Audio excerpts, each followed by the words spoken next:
हाय अदन। हाय, मैं आज ऑफिस से जल्दी छुट्टी मिल गई। तुम्हारे शौहर यानी मेरे बॉस फराज ने मुझे जल्दी फ्री कर दिया और कहा मेरे घर चली जाओ, वहां पर तुम्हारी ज्यादा जरूरत है ऑफिस से।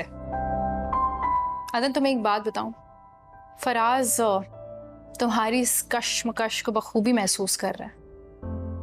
फिर तुम्हें बताओ मैं क्या करूं। अपनी लाइफ पे कंसंट्रेट करो, फोकस करो अपनी जिंदगी पे। तुम लोग तो कहीं बाहर जाने का प्लान कर रहे थे, क्या हुआ उसका? मुझे नहीं पता कि कब जा रहे हैं, बस अनकरीब जा रहे हैं। बस जल्दी करो, इस कश्मकश से जल्द से जल्द बाहर आओ।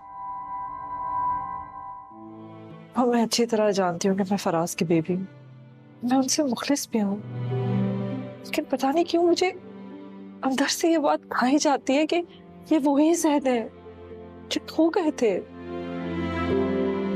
अब वो वापस आ गए।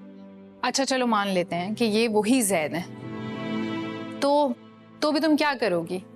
क्या तुम फराज को छोड़कर ज़ैद के पास वापस चली जाओगी? नहीं ना? नहीं।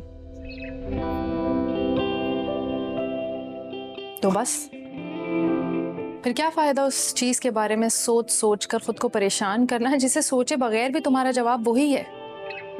अदन, ज़ैद के बारे में सोचना छोड़ दो। तुम्हें पहले ही हुमैरा आंटी और मावरा कोई कम टेंशन नहीं देती जो तुमने ये टेंशन भी पाल ली है।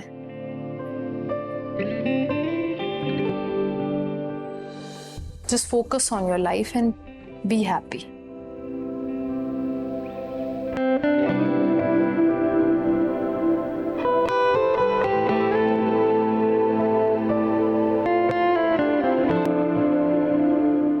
तुमसे एक बात पूछनी थी। जी पूछिए। कभी फराज ने तुम्हें कोई यूएसबी दी हो जिसपे मेरा नाम लिखा हो? मैं उनकी सेक्रेटरी हूँ। एक यूएसबी नहीं, बल्कि मुझे तो वो अक्सर यूएसबीज देते रहते हैं। जाहिर सी बात है, डाटा ट्रांसफर तो उसी के जरिए होता है। कई ईमेल्स होती हैं और यूएसबीज तो काफ़ी हैं उनकी मेरे पास, लेकिन उन्होंने मुझे कभी कोई ऐसी खास यूएसबी नहीं दिखाई जिस पे तुम्हारा नाम लिखा हो। मैंने जिस कंपनी का डेटा जमा किया हुआ था वो बहुत संभाल के रखा हुआ था।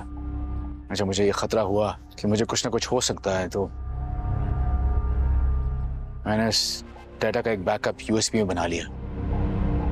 शादी से पहले वो यूएसबी मैंने फराज को दी कि अगर मुझे कुछ हो जाता है तो उस डेटा को इंटरनेट पे लीक कर दे, लेकिन उसने ऐसा किया नहीं। जाहिर सी बात है, हो सकता है आपकी सेफ्टी की हो।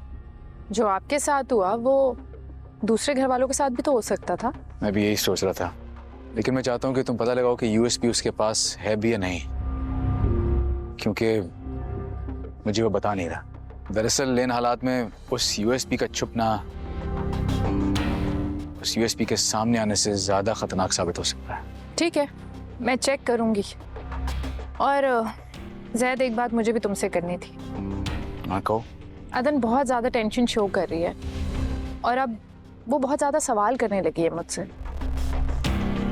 क्या करूं? मैं ऐसे कुछ भी नहीं बताना चाहता, ना मैंने कुछ बताया उसको, लेकिन ये आंखें, जब दो लोग एक दूसरे को इतना करीब से जानते हो तो एक दूसरे की आंखें पढ़ लिया करते हैं। देखिए, ये बात सुनने में तो बहुत फिल्मी लगती है, लेकिन अगर अदन को ये पता चला कि आपको उसके और अपने रिश्ते की हर डिटेल याद है, तो सोचे उस पर क्या गुजरेगी। वो कहीं भी चली जाए, लेकिन वो हर रोज यही सोचेगी कि ज़ैद आज भी मेरे बारे में सोचता होगा, और वो सोचेगी कि मैंने उसे क्यों छोड़कर फराज से शादी कर ली। उसकी जिंदगी के हर एक दिन उसकी रूह अंदर से जलती रहेगी। वो रोज आपको सोचेगी, सोचना बंद नहीं करेगी, लेकिन आपकी भी नहीं हो सकेगी, तो क्यों आप उसे अजियत में डाल रहे हैं?